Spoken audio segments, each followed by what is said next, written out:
kasih Prof. Arif sudah berkenan meluangkan waktunya untuk kita semuanya. Kembali. Berbagi ilmu. Baik, Bapak Ibu peserta webinar Lab School Cibubur yang kami hormati, terima kasih dari komentar-komentar yang tadi banyak masuk. Kami kami baca dan dukungannya untuk ternyata memang banyak yang juga masih cukup was-was Pak Arif untuk masuk ke sekolah ini dengan kondisi seperti sekarang. Tapi nanti akan kita diskusikan Pak Arif. Ya. Baik. Nah, selanjutnya kami mohon perkenan Bapak Dr. Insinyur Jen Zainal Asikin Hans MSc yang akan menyampaikan kesiapan mental kita dari perspektif spiritual dan emosional. Beliau adalah seorang motivator juga, dan untuk itu kami persilahkan Pak Zen dengan waktu 25 menit maksimal. Kepada Pak Zen, saya persilahkan. Terima kasih Pak Deden. Kedengaran suara saya Pak Deden? Ya, kedengaran Pak. Kedengaran. Kalau gitu saya mulai. Prof. Arif. Ya. Terima kasih Prof. Sama-sama Pak Zen. Saya share screen ya. Siap. Baik. Bismillahirrahmanirrahim. Assalamualaikum warahmatullahi wabarakatuh. Waalaikumsalam warahmatullahi wabarakatuh.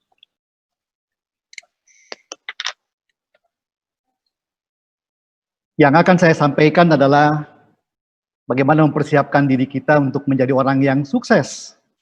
Nah, karena hanya orang yang sukses sajalah yang dapat membantu anak-anak maupun hamba Allah lainnya menjadi sukses juga.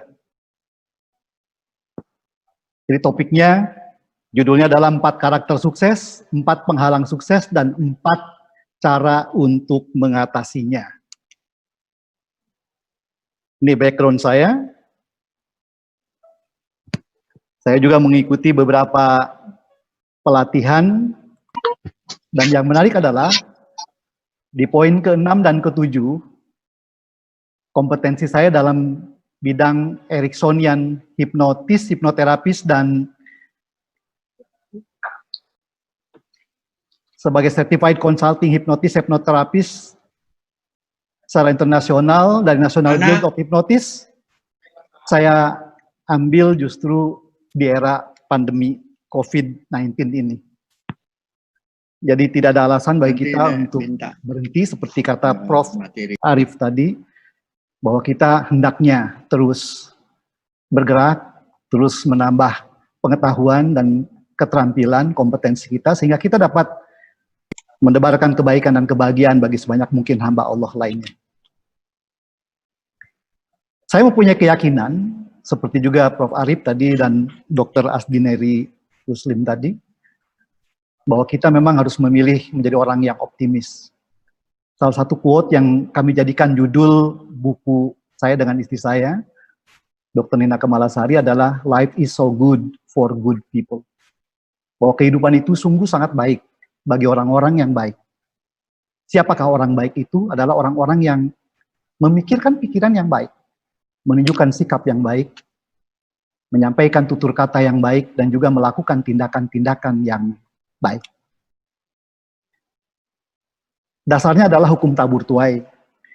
Ini bagi para peserta yang beragama Kristen atau Katolik, ada kutipan dari 2 Korintus 9 ayat 6 dan 7, bahwa apa yang kita tabur itulah yang akan kita tuai. Nabur dikit, nuai dikit. Nabur banyak, nuai banyak. Saya suka kelanjutannya, hendaklah setiap orang menabur sesuai kerelaan hatinya. Tidak dengan berat hati atau merasa terpaksa, sebab Allah mengasihi orang-orang yang menabur dengan sukacita. Bagi kita yang beragama Islam, banyak sekali ayat yang menunjukkan berlakunya hukum tabur tuai dalam kehidupan ini. Hal jazaul ihsan illal ihsan. Fabi ai ala irabbikuma tukadziban. Tiadalah balasan kebaikan selain kebaikan pula. Maka nikmat Tuhanmu yang mana lagikah yang kamu dustakan. Wa may ya'mal mithqala dzarratin khairan yarah wa may ya'mal mithqala dzarratin sarran yarah. Siapa mengerjakan kebaikan seberat zarah, niscaya dia akan melihat balasannya. Begitupun kalau melakukan keburukan, dia juga akan melihat balasannya. Sekarang kita mulai membahas 4 karakter orang yang sukses. Yang pertama adalah berserah diri 100%, bukan 90%, bukan 95%, tapi 100% kepada Allah Subhanahu wa Ta'ala. 100% berserah diri kepada Allah. Ini adalah karakter orang sukses yang pertama. Yang kedua, selalu bahagia karena mengingat Allah. Jangan harap bisa membahagiakan anak-anak kita, membahagiakan murid-murid, siswa-siswa kita, mahasiswa kita, kalau kita sendiri tidak bahagia. Jadilah orang yang berbahagia, dan orang yang beriman, yang mengingat Allah itu bahagia. Ala bidzikrillahi tatmainul qulub.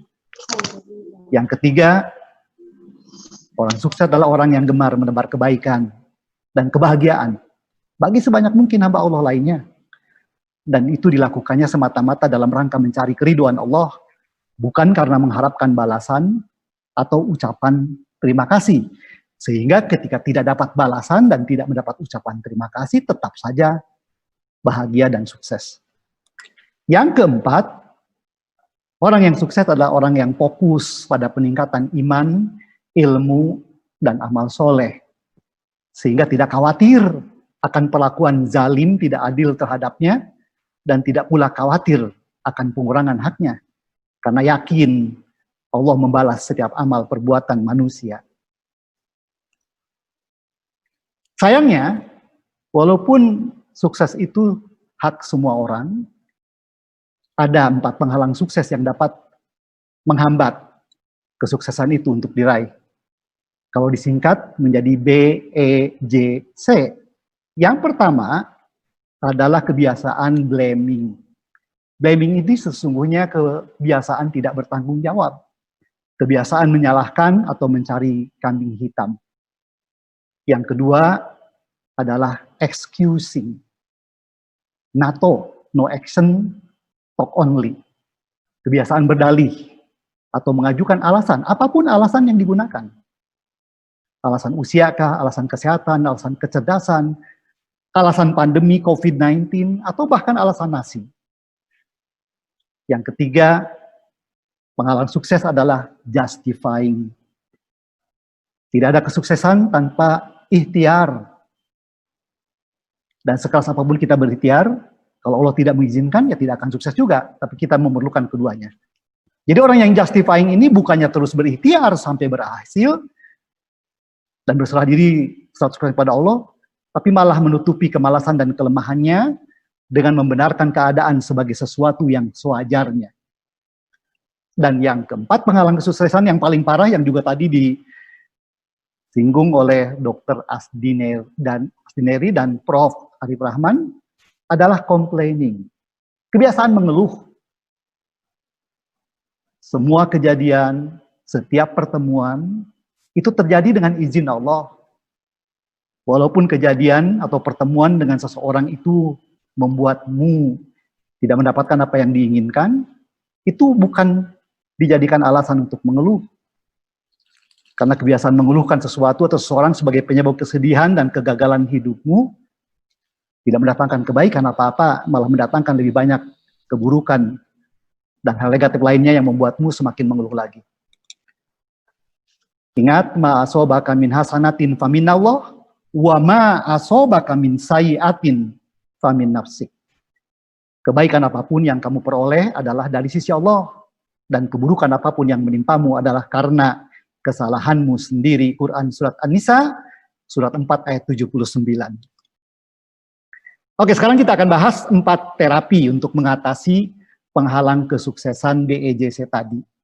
Terapi yang pertama adalah Ho'oponopono. Bagi Anda yang ingin tahu lebih banyak tentang Ho'oponopono, nanti cari di internet, ada banyak sekali sumber informasi mengenai Ho'oponopono ini. Simpelnya adalah, Ho'oponopono ini adalah mengambil tanggung jawab 100% untuk apapun yang mempengaruhi keberadaan kita. Karena apa yang kita rasakan, alami, jalani, hadapi, dan miliki dalam hidup itu merupakan akibat dari pilihan, pikiran, sikap, tutur kata, dan tindakan kita sendiri.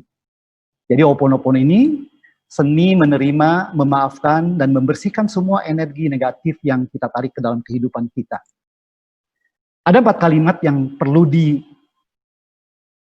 diucapkan, akan sangat bagus kalau kamu mengho'oponopono dirimu sendiri itu sambil melihat kaca, saat sendirian, malam hari atau pagi hari sebelum orang lain tidur. Pandangi matamu sendiri. Ucapkan dengan diri, I'm sorry. Aku menyesal. Aku menyadari tanggung jawabku atas pikiran, sikap, tutur kata, dan tindakanku yang telah menarik konflik dalam hidupku saat ini. Kalimat kedua dari Ho'oponopono, please forgive me. Aku mohon maaf, maafkan aku. Aku beristighfar, memohon ampun kepada Allah Subhanahu wa Ta'ala, memohon maaf kepada diriku sendiri dan sesama manusia atas semua kehilafan dan kehalalaianku. Ho'oponopono ketiga adalah thank you, terima kasih. Aku bersyukur Allah Subhanahu wa Ta'ala mengizinkanku membuang semua energi negatif dan menggantikannya dengan energi positif dalam diriku. Berterima kasih pada diriku sendiri, berterima kasih kepada semua orang yang ada di sekelilingku. Karena semua kenikmatan hidup yang kudapatkan ini semuanya dari Allah dan dari orang-orang yang ada di sekeliling kita. Dan yang keempat, Ho'oponopono yang keempat adalah katakan dengan sungguh-sungguh, I love you. Aku sungguh mencintaimu. Aku mengungkapkan rasa syukurku dengan menebar cinta, kebaikan dan kebahagiaan kepada sesama manusia dan alam semesta. Terapi yang kedua untuk mengatasi penghambat sukses BEJC adalah dengan doa duduk di antara dua sujud.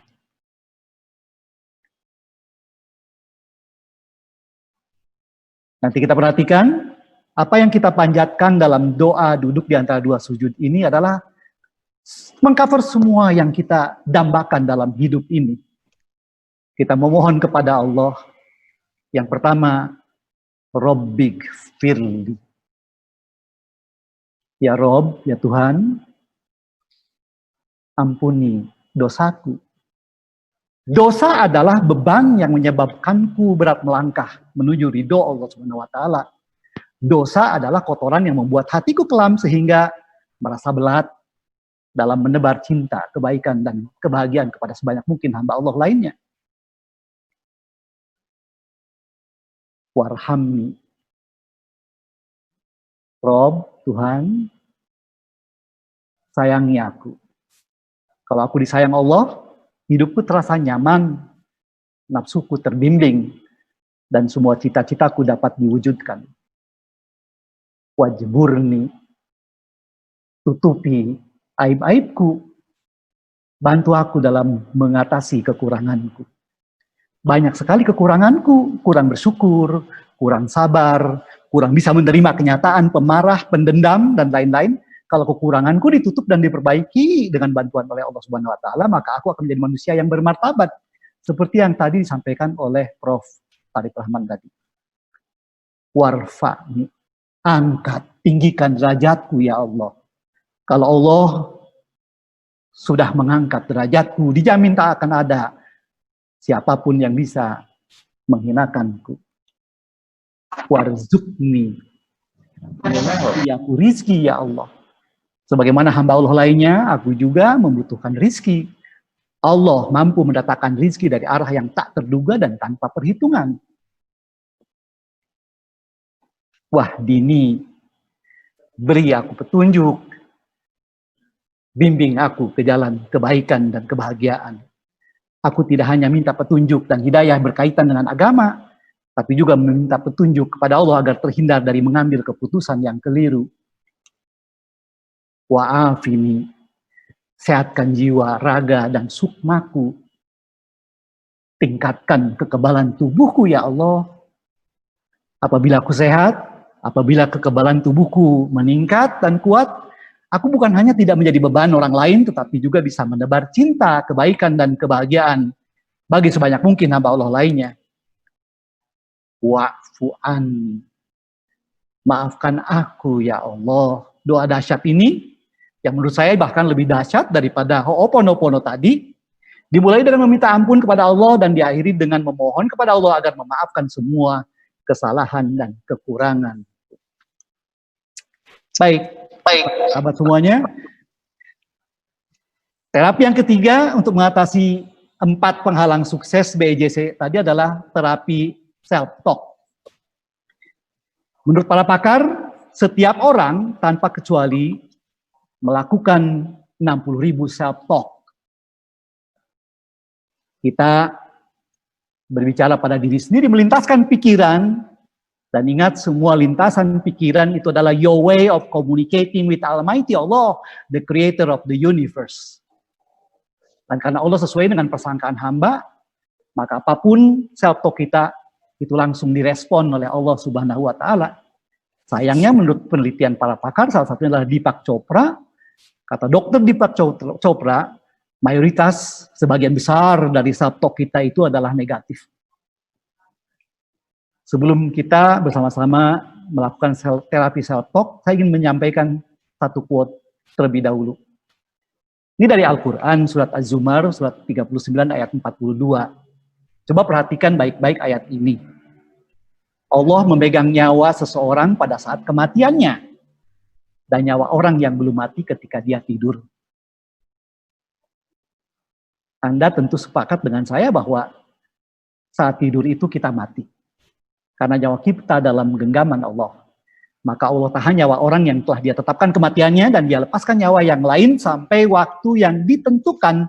Sungguh pada yang demikian itu terdapat tanda-tanda kebesaran Allah bagi kaum yang berpikir. Tak heran makanya Rasulullah SAW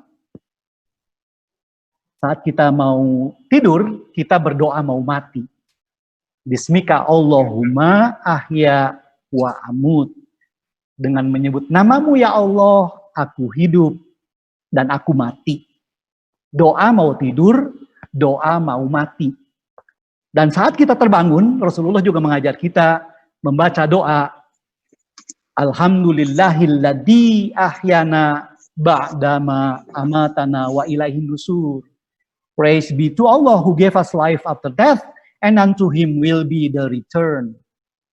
Aku berterima kasih padamu ya Allah. Aku bersyukur kepadamu ya Allah. Segala puji bagimu ya Allah yang telah menghidupkan kami dari kematian dan hanya kepadamu sajalah kami akan dikembalikan. Bangun tidur itu keajaiban. Hendaknya kita self-talk kita lebih mindful supaya tidak didominasi oleh self-talk negatif. Allah berfirman dalam Quran surat Al-Mu'min surat 40 ayat 60, wa qala rabbukum ud'uni astajib lakum. Dan Tuhanmu berfirman, berdoalah kepada Allah, niscaya Allah akan mengijabahnya untuk kamu. Di dalam Injil Matius 7 ayat 7 juga dikatakan, ask and you will receive. Mintalah, maka Allah akan mengijabah permintaanmu. Search and you will find. Carilah maka kamu akan mendapatkan. Knock and the door will be open for you. Ketoklah maka pintu akan dibukakan padamu. Lalu apa dampak positifnya kalau kita lebih banyak melakukan self-talk positif? Wa ita'adana rabbukum la in syakartum la azidannakum wa la in kafartum inna adzabil sadid. Dan ingatlah tatkala Tuhanmu memaklumkan, sesungguhnya jika kamu bersyukur, Allah pasti akan menambah nikmat, rahmat, anugerah, dan karunia-Nya kepada kamu. Sebaliknya jika kamu mengeluhkan apapun atau siapapun dalam hidupmu mengingkari nikmat Allah, maka kamu akan menarik lebih banyak keburukan. Dan kalau terakumulasi menjadi azab Allah yang amat pedih. Quran surat Ibrahim, surat 14 ayat 7. Perhatikan Quran surat Ibrahim ayat 7 ini, maknanya persis sama dengan apa yang disampaikan dalam Injil Matius 13 ayat 12. Whoever has gratitude will be given more, and he will have an abundance. Siapa punya rasa syukur akan dikasih lagi sehingga dia jadi berkelimpahan. And whoever does not have gratitude, even what he has will be taken from him. Dan siapa tak punya rasa syukur, bahkan apa yang ada pada dirinya pun akan diambil lagi oleh Tuhan. Dengan demikian, para sahabat semuanya, dominasilah self-talk kita itu dengan ungkapan syukur. Coba ikuti self-talk yang maknanya sangat luar biasa untuk menarik keajaiban dalam hidup kita. Aku bersyukur kepadamu ya Allah atas keajaiban hidup, nikmat, rahmat, anugerah, dan karuniamu yang kurasakan selama ini. Aku siap menerima keajaiban hidup, nikmat, rahmat, anugerah, dan karuniamu berikutnya. Baca berkali-kali self-talk ini, maka kita akan menarik lebih banyak keajaiban. Kita telah menerima keajaiban karena dibangunkan dari kematian setiap kali bangun tidur tiap pagi. Maka sampaikan ini kepada Allah. Aku bersyukur kepadamu ya Allah. Terima kasih ya Allah. Segala puji bagimu ya Allah atas keajaiban hidup, nikmat, rahmat, anugerah, dan karuniamu yang kurasakan selama ini. Aku siap menerima keajaiban hidup, nikmat, rahmat, anugerah, dan karuniamu berikutnya. Lalu lihat apa yang terjadi. Your life would never be the same again. Hidupmu dijamin tidak akan pernah sama lagi. Baik, para peserta. Pak Jen, waktunya. Untuk terapi yang keempat, saya akhiri dengan terapi yang keempat terakhir. Ya, oke. Ini adalah serenity prayer. Di era COVID-19 ini, banyak hal yang tidak diinginkan terjadi. Dan semua ini membuat banyak orang stres, banyak orang frustrasi. Ini terapi keempat ini, insya Allah dapat menolongmu. Terapi keempat ini adalah doa kedamaian hati yang sangat indah dirangkai oleh Karl Paul Reinhold Niebuhr. God grant me 3 things. Anugerahkan kepadaku 3 hal saja ya Allah. Yang pertama adalah serenity to accept the things I cannot change. Kedamaian batin, ketentraman jiwa, ketenangan pikiran, agar kami dapat menerima hal-hal yang tak dapat kuubah. Sudahlah mengeluhkan kejadian yang terjadi dengan izin Allah, mengeluhkan pertemuan yang juga terjadi dengan izin Allah, tidak mendatangkan kebaikan apa-apa bagimu. Bahkan menarik lebih banyak keburukan dan hal negatif lain yang membuatmu semakin menderita. Dan yang kedua, kita mohon kepada Allah agar dianugerahi courage, kemampuan untuk mengubah hal-hal yang dapat diubah.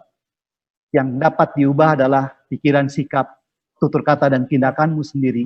Lebih positif, lebih optimis, lebih berprasangka baik. Dan yang ketiga adalah meminta wisdom, kebijaksanaan, agar kita tidak salah dalam merespon kehidupan ini. Ya. Demikian, terima kasih Pak Deden. Assalamualaikum warahmatullahi wabarakatuh. Waalaikumsalam. Waalaikumsalam warahmatullahi wabarakatuh. Terima kasih Pak Zen yang dengan pendekatan